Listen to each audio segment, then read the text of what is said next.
Bienvenue à tous dans cette nouvelle vidéo. On se retrouve pour une nouvelle analyse sur pourquoi tel Pokémon est nul en stratégie. Dans cette vidéo, on va s'intéresser à Arcanin qui a été tiré au sort. Un Pokémon de la première génération, Arcanin.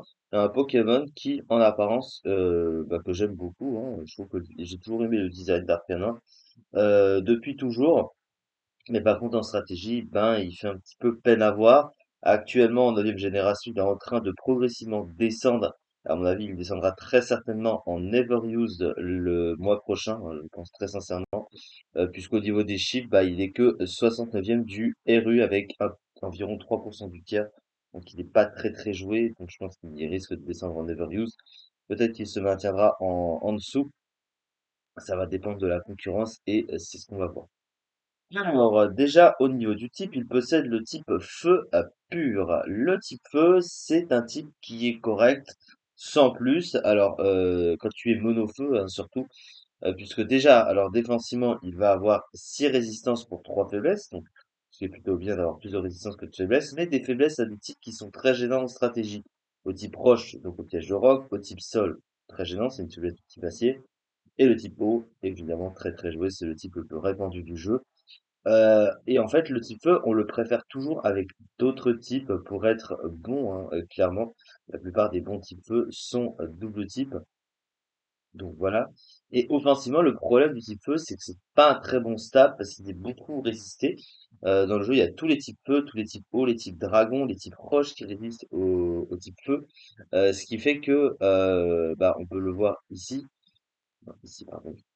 Voyez que d'un côté, il va être super efficace sur 305 Pokémon, mais il est résisté par 356 Pokémon. Donc le type feu, le type feu tout seul, offensivement, il est assez moyen. C'est pas un excellent stab. Vous voyez, il y a beaucoup de Pokémon qui résistent.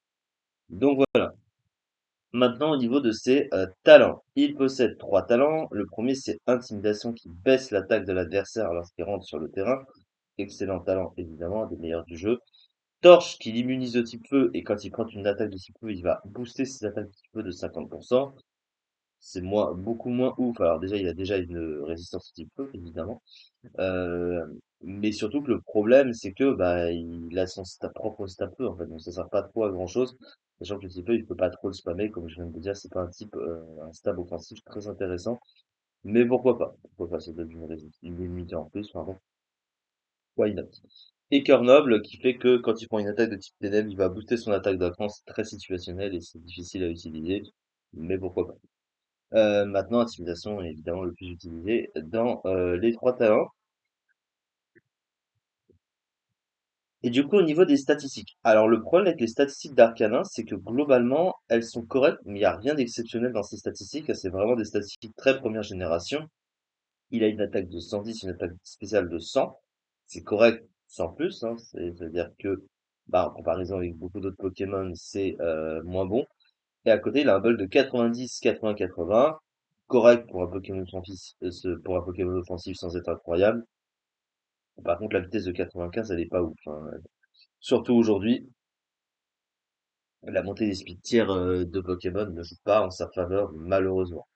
Maintenant, on va s'intéresser à son move pool. Alors, pourquoi ça m'a mis, voilà.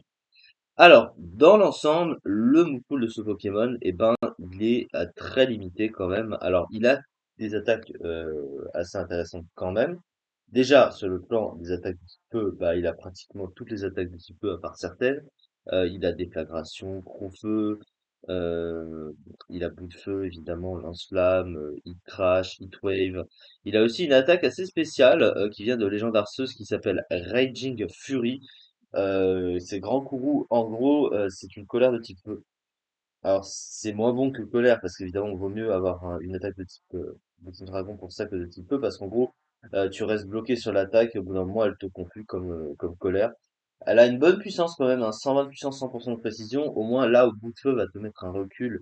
Là, tu vas juste rester bloqué sur l'attaque, donc c'est peut-être moins pire. Mais c'est un petit peu moins bon que colère, je pense. Surtout qu'il a aussi accès à colère, mais grand coup, évidemment, stavé. Donc c'est mieux. Mais à côté, bah, le Pokémon, il va pas avoir grand-chose, hein. Il a un pool assez triste. Il a quand même quelques attaques de coverage, hein. Il a accès à Pulse Combat notamment. Il a accès à Calinerie. Il a accès à Éclair Fou aussi. Mais à part ça, pas grand-chose. Il a beaucoup de soutien qui est pratiquement inexistant. Alors, on notera quand même la priorité d'extrême vitesse, hein, qui est assez intéressante pour un Pokémon qui a 95 de speed. Surtout qu'il peut se servir du Terra Crystal notamment pour stabber son extrême vitesse. Pourquoi pas. Mais le problème, c'est que ça suffit pas. Ça reste trop limité comme move pool. Et le problème, c'est qu'il va se retrouver en concurrence avec beaucoup de Pokémon de type feu. Il y a sa propre forme d'issue qui est meilleure, hein, qui est mieux placée, et beaucoup d'autres Pokémon de type feu, comme on peut le constater ici. Vous voyez, il y a de la concurrence. Il y a beaucoup de Pokémon qui sont meilleurs. Bon, il y a certains qui vont descendre parce qu'ils viennent d'arriver, mais globalement, vous voyez que la plupart, bah, ouais, il y en a quelques-uns qui sont meilleurs et tous ne sont pas revenus. Il y en a qui vont revenir avec le second DLC, et je pense qu'à mon avis, certains seront meilleurs aussi que lui.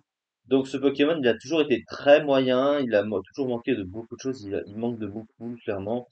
Il manque de vitesse, il manque un peu de stats, voilà. Donc, c'est un petit peu moyen, moins, comme Pokémon. Il n'est pas si mauvais que ça dans les sous-tiers, mais ça suffit clairement pas pour être très très bon. Ça, clairement. Du coup, c'est ça pour cette vidéo. On se retrouve la prochaine fois pour parler d'un autre Pokémon et de dire pourquoi il est nul en stratégie. Merci beaucoup de m'avoir suivi et on se retrouve très prochainement pour la suite. Merci beaucoup.